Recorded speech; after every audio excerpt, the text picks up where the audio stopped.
Matthew Brenner here from Double Your Dojo. I'm really excited because today we're with a special guest, and the special guest is actually one of my mentors actually growing up, and almost like a father figure to me growing up. And he is a multi martial arts school owner, and he didn't start though, kind of like I did, where martial arts was part of my life growing up. He started much later in life, and you're going to find out how he went from a medical salesman to martial arts entrepreneur, now running 7 locations, and how he went from one to the other and what the differences in life are now. So we're going to welcome Michael McCreery. Say hi. Hello there, everyone. So excited to have you on here today. And I think the first part that I mentioned about you being a big part of my life, like, so I've done martial arts my whole life. And when people see me, they're like, oh, okay, well, Matt, you do martial arts since you were a little kid. Your brother started a chain of schools. And like, obviously, you're going to get involved in martial arts. So yeah, it kind of makes sense that you can have that path.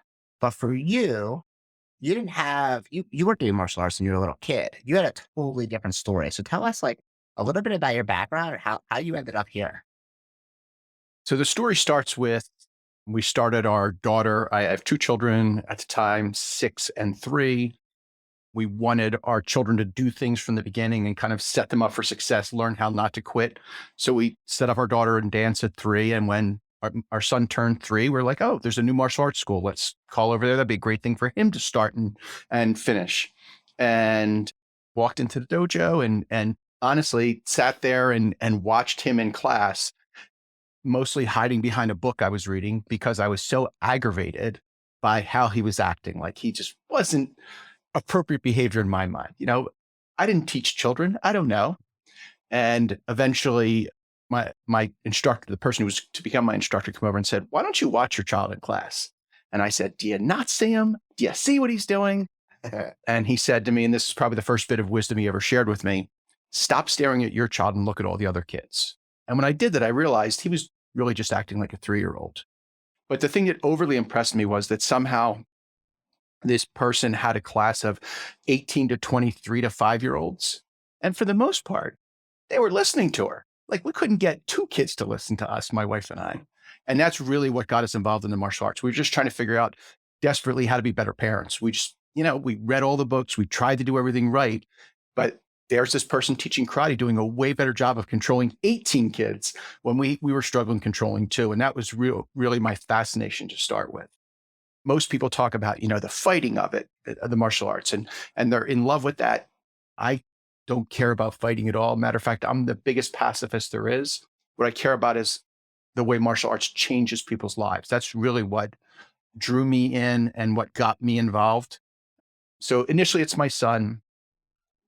My instructor, the person who's become my instructor, asks me repeatedly, when you starting karate, when you start karate, when you starting karate.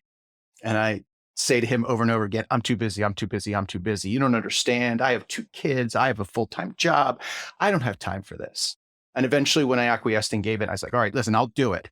But there's no way I'm going to be able to fit twice a week into my lifestyle. It's just not going to happen. 6 months later, I was training 6 days a week. I was there from the time the school opened at 4 o'clock until it closed at 9 o'clock, Monday through Thursday. The time it opened on Friday from 4 to 6, and then Saturday morning from 9 to 12, every single week. So were you annoyed at the time that the instructor kept on asking you? Or like, how did you feel about that? Um, no, I mean, I don't know. I've been doing it my whole life, and not my whole life, but for the last 25 years now, 26 years, I've been doing the exact same thing. I mean, I keep asking until somebody says, or it appears to be uncomfortable, or I say, hey, permission to bug you. I don't automatically assume like I can sense people and how they're acting. If somebody's annoyed with me, I won't say anything.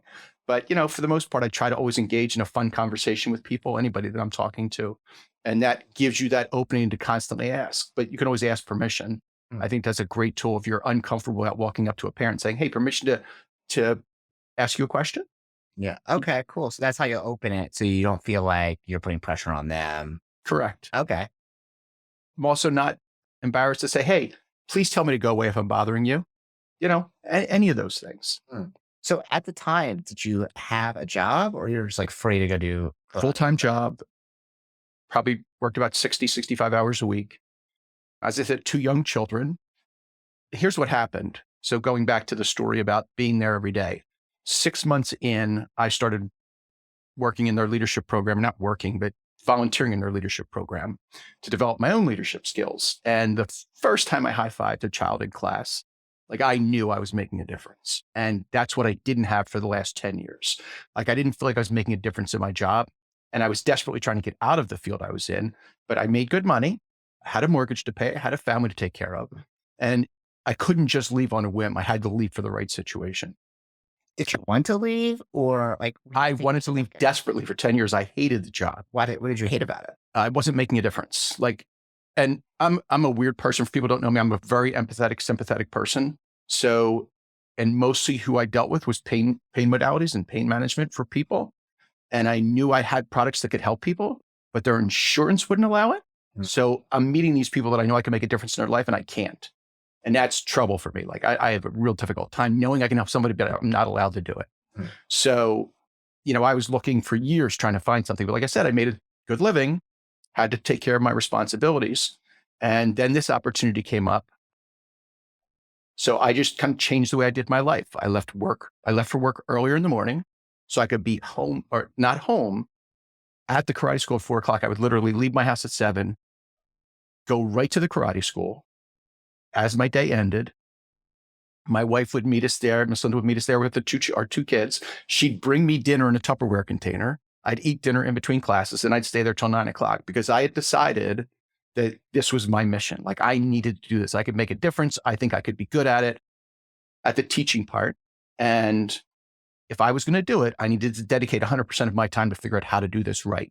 And that was by being there for every class and observing and watching and being on that floor and learning. And I don't know whether your brother remembers this, but when I left there, change that, when you walked into the room, if you were blindfolded, you couldn't tell whether it was him or I in the school teaching. I took all of his mannerisms. I took his inflection, the way he said everything. I did it exactly like him because he clearly knew what he was doing.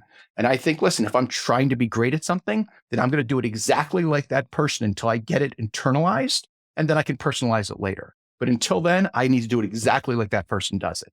It's silly to have a mentor, somebody that you believe in and you think can be super, has the attributes that you want, and then try to go, oh yeah, that works for you, but I'm going to do it this way. Do you know what I mean? So I just literally, if you walked in, I sounded exactly like him, and it was on purpose. And when I left, and eventually I became my own personality. But in the meantime, I needed to be successful. So so you went from, okay, I'm bringing my kid to martial arts class, to your son at the time. And was your daughter doing it too? Or? She had started, Michael was there for 6 months, and then we all started about 6 months in. Okay. So I feel like it almost like a flip, like a switch flipped, and you went from your son going to you going 6 days a week. Did that happen really like overnight? Or was there like more conversation? Like, how did you even go from one to the next? I was in business, so I was always looking at businesses. So I was kind of observing the business, and it made sense to me over that time. And then when I saw that I could do it, actually taught a drill on a Saturday morning, the very first drill I ever taught, that's when I knew I wanted to open a karate school. Hmm. And that was it. And really, it was just a reprioritizing of my life. Like, yeah, the question is like, I was saying, how am I going to fit 2 classes in? And suddenly I'm there 4 to 5 hours a night, right? Because I just changed my life. Something became more important than watching reruns of Cheers. Quite honestly, I mean, I grew up in a household where that's what happened every single night. Everybody got home from work. Everybody sat in front of the TV until it was bedtime. And that was the end of the day. Do you know what I mean? That's just the way it was. So in my mind, that's what it was. And then the priority of me seeing a world that martial arts could create made me dramatically change who and what I was in my life. You never knew me back then. I was not the same person. Never worked out. Rarely ever worked out. Didn't have a gym membership, spent a lot of time just sitting watching TV because I worked hard. I deserved the opportunity to rest. I remember that as my father. Oh, don't bother your father. He worked hard today. He's got to sit on the couch for the next 5 hours and recover. Yeah. Okay. So when you got invited, you ended up on the mat.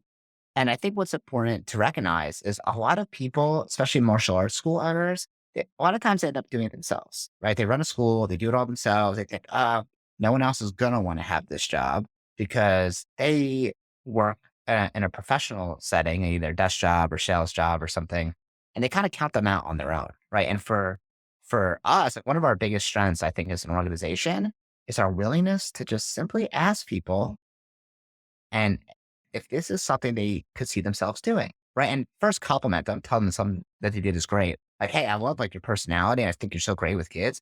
Have you ever thought about doing something like this? And a lot of times martial arts school owners will count people out because they're in the exact position that you were in, which is you have a full-time job, you have expenses, and they think, oh, this person would never want to do it. Right. But if you ask the right person at the right time who's maybe upset at their job, and I'm sure you weren't telling everyone that you weren't satisfied with your job, right? You're probably just like going, doing your thing, and like, I'm taking care of the family, patriarch, and that's it. Right. But you obviously were. And just getting someone at the right time, you never know when something's going to click. Correct. And I think that's so powerful because if someone didn't give you that opportunity or even asked you, you might still be in that job you hate. Yep. Right. So were you getting paid at that time, going 6 days a week, or was No. it volunteer? Nope. Totally volunteer. And did that bother you? Not at all. Nope. Why did that I bother was getting so much good information. And listen, all I cared about, if I was going to do this, I had to be successful at it from day one. So I was getting all this information for free. Like I was being taught how to run classes, how to teach children, how to do all the business of the martial arts business. I think most families view martial arts as, oh, I show up and I teach classes from 4 to 9. They never look and delve into the fact that it's a business and all the things that every other business has to do. So does a martial arts school have to do. And I was getting all that information for free. And, that was invaluable as far as I was concerned. So I was happy to do it at the time.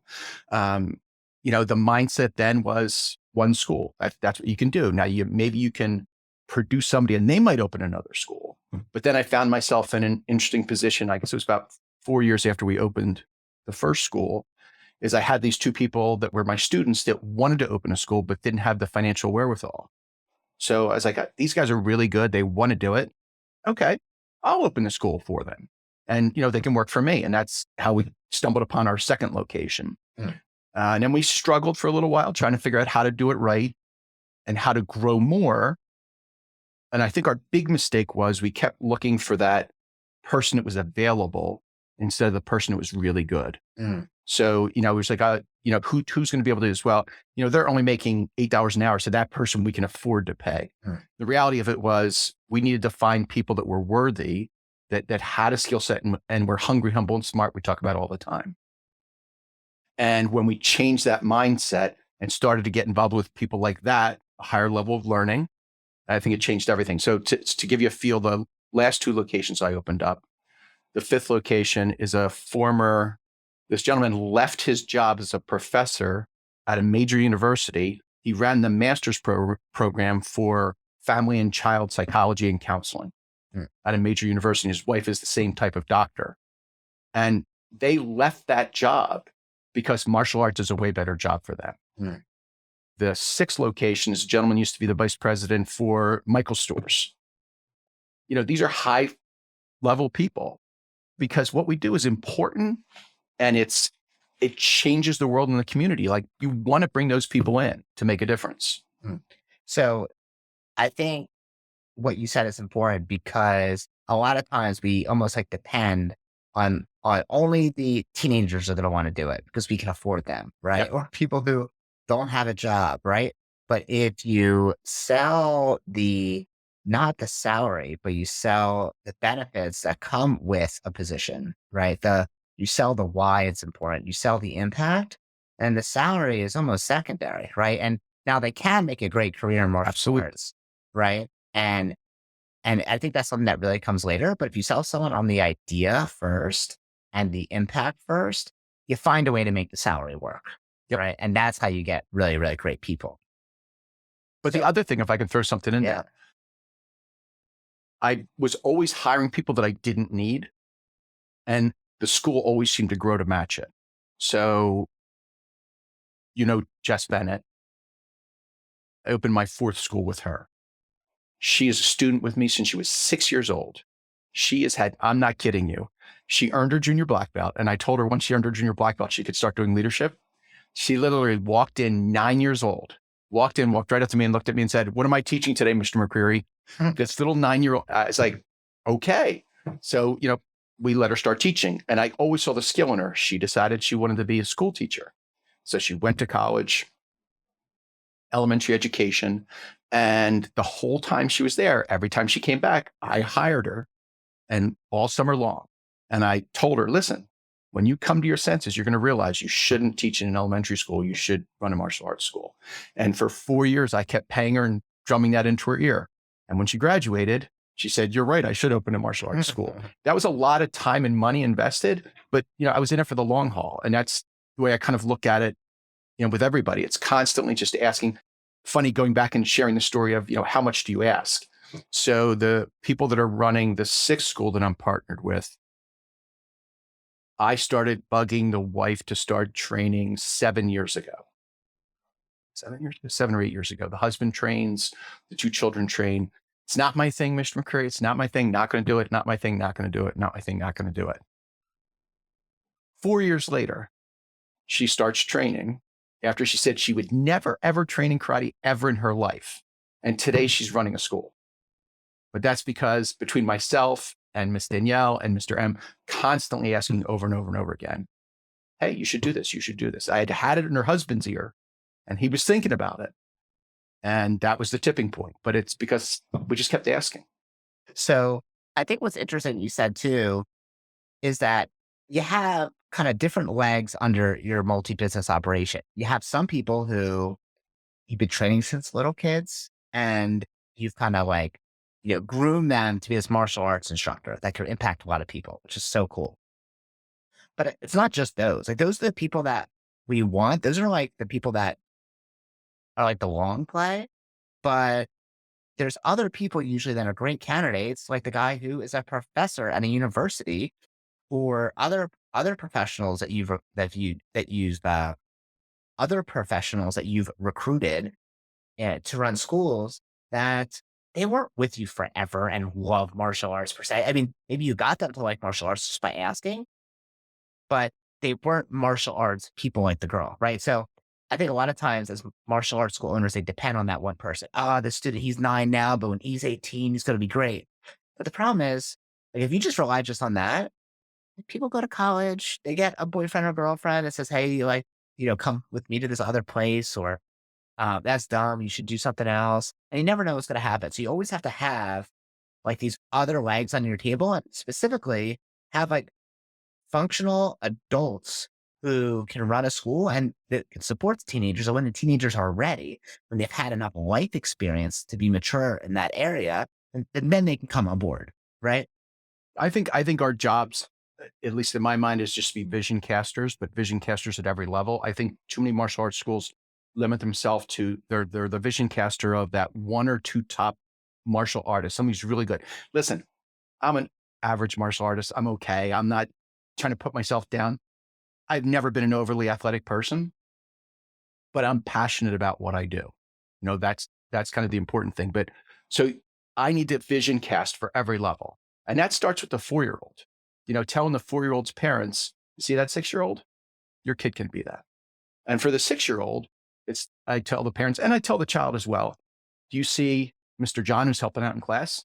You can be Mr. John someday." And like the parents go, "You believe in my child?" "Of course I believe in your child. We can absolutely do that." And the vision casting shouldn't just be to those one or two naturally gifted martial artists that are just naturally good at it to begin with. If you vision cast at every single level and you're constantly projecting, I can see that person and then show them who they can be in the school. And for every adult, it should be, you could be doing this. You love what you're doing? Are you passionate about what you're doing? You could do this easily. And if you vision cast often enough to everyone, eventually you'll find those people that'll catch. But if you limit yourself to the one or two really good martial artists, you're going to be a single school operation for a really long time. Yeah, or a single school operation where you're the head honcho and has to do everything forever. Correct. Right?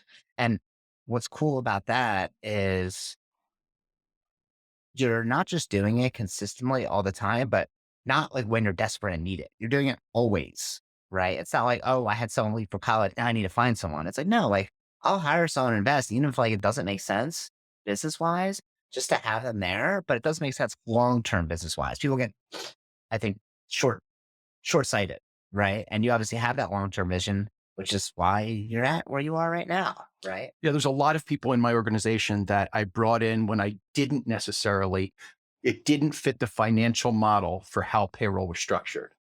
But I brought them in anyway because I was trying to look at future. And so I'm out a little bit of money right now.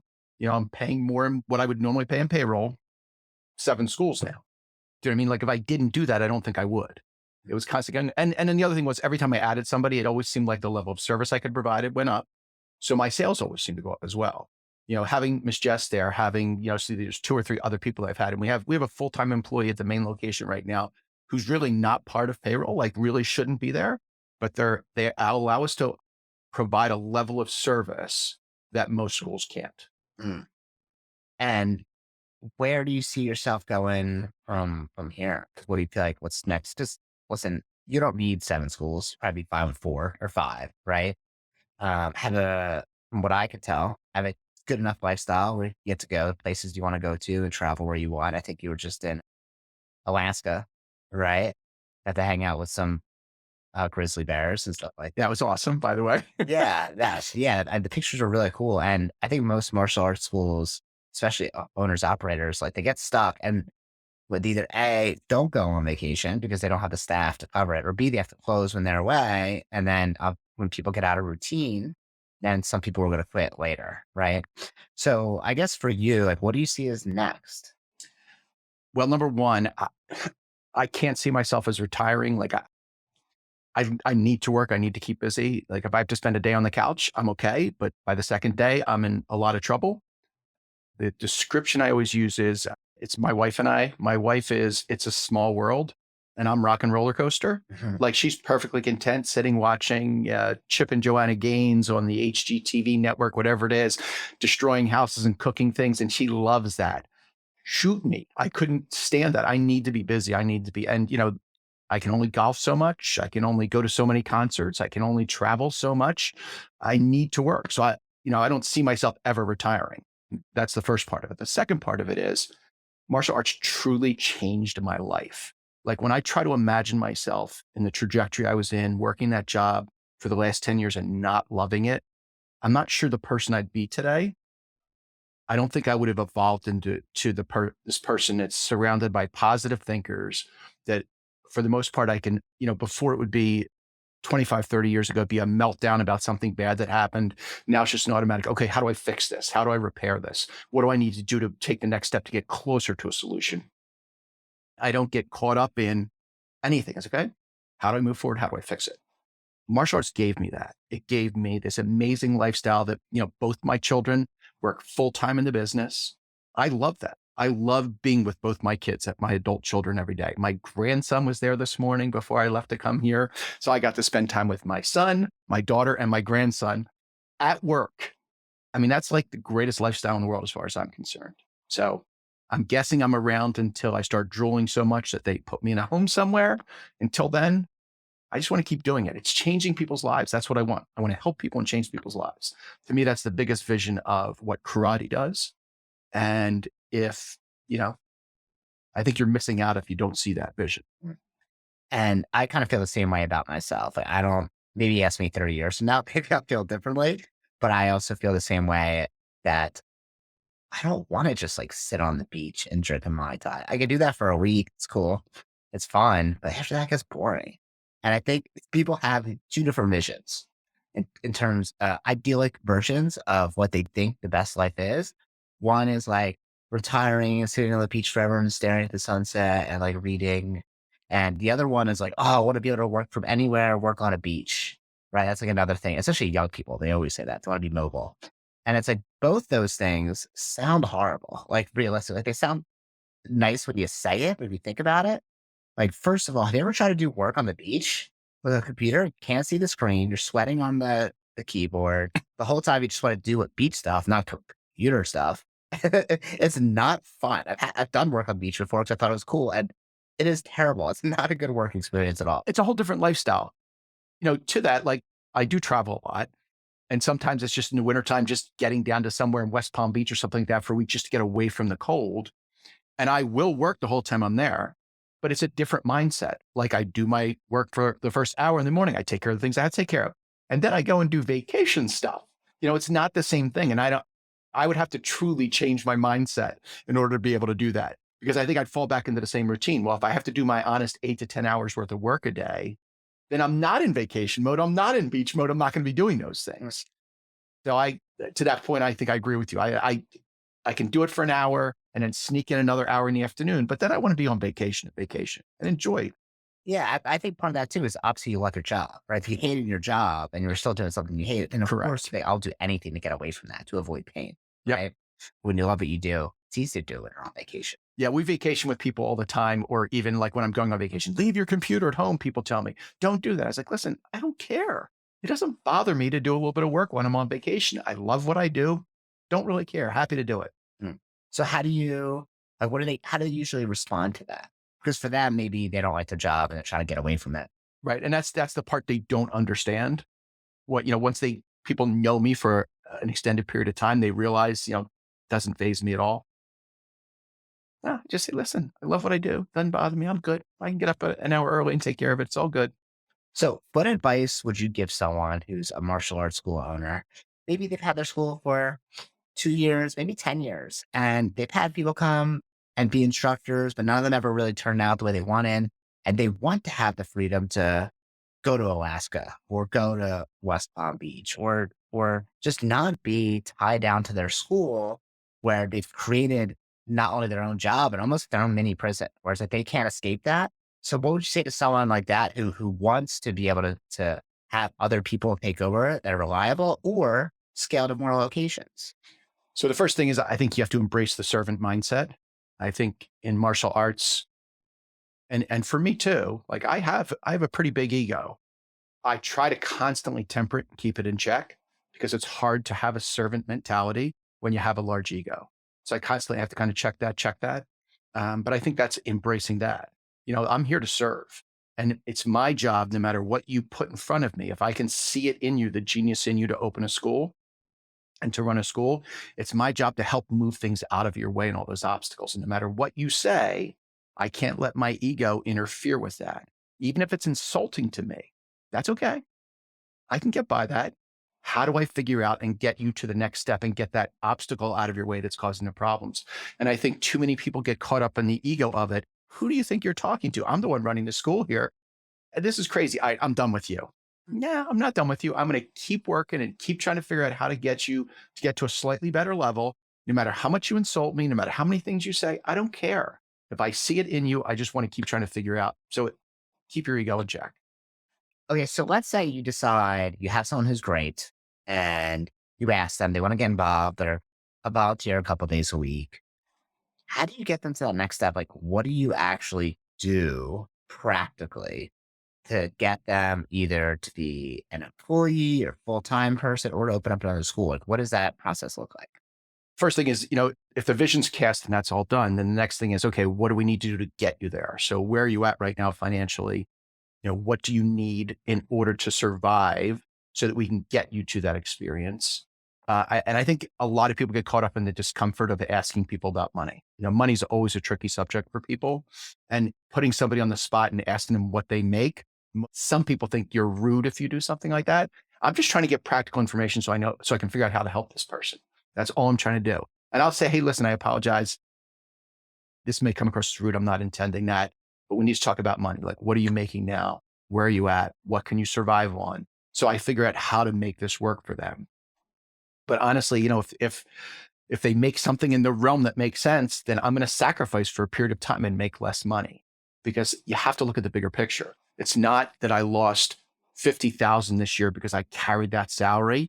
It's that I can now make an additional 50,000 every year because I have another location. Do you know what I mean? It's having that short-term pain for the long-term gain. I mean, it's one of the most obvious things. We teach it in class all the time, right? You're coming to class for this short-term pain as you do all these exercises, but think about the long-term gain of the health of your body and how much longer you'll be live and how much healthier you'll be because of that. So it's just taking that philosophy to a whole nother level. And I think sometimes people struggle with that. Like, oh my gosh, how am I going to get $50,000? Do you have $50,000? Well, yeah, I do. Could you make more if you did that? Is it like an investment in stuff?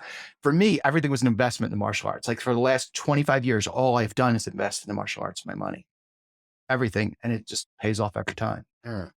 And at higher dividends than Wall Street, by the way. Yeah, exactly. So people always want to invest their money into real estate or the S&P or whatever.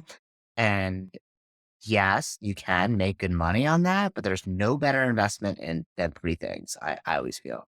One is there's no better investment than investment in education. That pays the highest dividend. Two, investment in your health. So nothing else matters if you don't have your health. And three, investment in your business. And those pay way higher dividends than owning AT&T, right? Or owning Bitcoin. It's a sore subject for baseball. Yeah, we will talk about that. And listen, to that point, like something I made a lot of poor decisions when we were younger. And at 32, we weren't on the right path for retirement. It wasn't going to happen. But when I looked at this, at the business end of this opportunity, besides all the other things I think it did for me, I thought I saw a way out that I could get us back on track eventually. And that's ultimately when that ended up happening. We're on track with where we need to be for our retirement, for all the things that we need because of the power of martial arts. That can't be the focus. The focus has got to be making a difference to people. That's the important part. People don't care how much you know until they know how much you care. And it's, every day I showed up, it was about my students. It was about helping them get to another level and trying to keep that darn ego in check. And you get all the rewards when you care enough to give your best. See, you get enough information to understand where they're at financially and where they want to go. And then let's say they're like, okay, I need to make 80 grand a year or 60 grand a year, 100 grand a year, whatever the amount is. What's the next step look like? Okay, how am I going to get you to either A, take over maybe this location as a head instructor, manager, program director, or get into another school? Like, what does that process look? Once again, does look at income. There's a lot of different ways to do it. Like you don't necessarily have to buy a building. You don't necessarily have to lease a space. You could also do a rec program, find a location, a usable space. I think you even did that when you first started Cinemenson, didn't you? Yep. You started your first location. You find a usable space. It becomes a part-time position. If you build up to that 100 students, you've now got your expenses covered. Now you go into a real location. So the output of cash is not as much in the lease or the buying of the building, so I can put out more money for that person's salary. Do you know what I mean? I can afford it. But once again, like I would look at that depending on the person and say, I'm willing to eat that for a period of time and have that discussion ahead of time. Listen, in 6 months, we can get you to break even so that you can start making the money you need to in 1 year. So I'm willing to carry this for 1 year. And let's be clear about that. I'll cover that salary for you. But eventually, we need to get to a better place for both of us. I don't want them making 80,000. I want them making more than that. Sure. And let's say they decide to, okay, they teach in the school, they do great. Hey, I want to open up a school and I want you to be partners with me. I want you to help me along the way. How do you structure that business relationship now as they go from like employee to like partner, or are you the 100% owner, or do you have them become part owner? Like, what does that look like? If I believe in somebody, then I'm more than happy to partner with them. We structure the first one as a 51-49. If they have the wherewithal for 49% ownership. If they don't, I'll take whatever ownership they need for us in order to get it done. And the only reason we do 51 is sometimes when you're starting out in a franchise or a business, you initially you love that person and they taught you everything, they showed it to you, and then you're out there and you're grinding it. It becomes, wait a minute, I'm doing all the work. And sometimes we lose sight of that. So that 51% gives me that little extra leverage until they get to the point where they finally realize, wait a minute, I got all these systems. I got all this from them. That's where I learned it all. And that's where this partnership is. So that 51% is just that edge to make sure that I have control. After that, they want to open anything, great. I'm happy to partner with them again. Once they've proven it, right? They've proven that they can do it by being successful. You want to change some things? Great. Let's talk about it. Let's experiment with some things. But until we get to that point, that 51% gives me the leverage. So you will have them if they have the money to invest in the opening, right? Because there's costs involved with opening a new business. So Yep. you will have them invest so that way they can have equity in the business if you believe. By the way, I want them to have equity. I want every one of my schools to have equity partners because that means they've got the same skin in the game that I do and they're vested in it. I want that. I have two schools that don't have equity partners right now that I want them to be. I keep encouraging to do it. And I think it'll be down to one by the end of this year. And I know that we historically we're not like that, right? We've got to Correct. keep all the equity we can. We're not giving up any equity in our business. So our models have changed over the year, and now we want people to be equity partners. So can you tell us about why we did that shift and like the differences it's made? Well, if you go back to the very first concept was two people running a location. They get all the money, all the profit. They're going to make a great living, but they'll never have another school. That was the original concept. And then, some people aren't meant to be owners. Some people need to be an employee. They don't have the right mindset for it. So, we wanted to give those people opportunities as well. So that's when we started to open schools where we were exclusive ownership. And we thought, okay, well, we put up all the money. We're going to be the 100% owner. We get all the equity, we get all that stuff. But that also limits the opportunity for that person. That's going to cap them out at a certain amount of income. And we truly want all of our people to have a great living and to be able to travel and do all those things. And having equity in a company helps provide that. So we go out of our way to encourage them, if they make sense, if they're hungry, humble, and smart, to be partners with us and benefit from everything that comes with being a partner. But in the long run, from a business standpoint, like that means they own part of the business. And I want them to stay with the business. I don't want them to leave. And that's, I think, an incentive to keep them there. So you think them having more equity means they'll stay long term, which I think the biggest nightmare, and I've heard this from so many owners, is that you open up a new school with someone who's bright eyed and excited and ambitious. And then 3 months in, 6 months in, a year, and they say, you know what? This is too hard. Forget it. And the first year of business is freaking hard. I don't care what systems you have. I don't care. Oh, even us that has scaled to many locations, it's still hard. I mean, we know what to do, but doesn't mean everything works exactly the right way as quickly as we want it to. That's the honest truth, right? So when they go through that struggle, it's easier for them to back out. But if they have money on the line and they have their, like you said, skin in the game, you can't just back out. You're going to stick with it longer. And it's better for them because if they stick with it longer, they're going to get the result they want. So it's really, and for us, it's good because now they can make a much higher income, right? If they're an instructor, they're going to make what, between 4 to 7K a month, probably, right? Maybe 8K after school's doing amazing. If they're an owner, they can be making 10 to 15K a month, Yep. right? 20K a month, they're doing great. So for them to be able to provide that for their family and be able to feel like an owner is such a different mindset shift that they're going to stay longer, they're going to make more money, and they're not really like, what are their other options? Like, if you're making great money and you're loving what you do, and by the way, you also have freedom because you created a staff underneath you that can help support the school.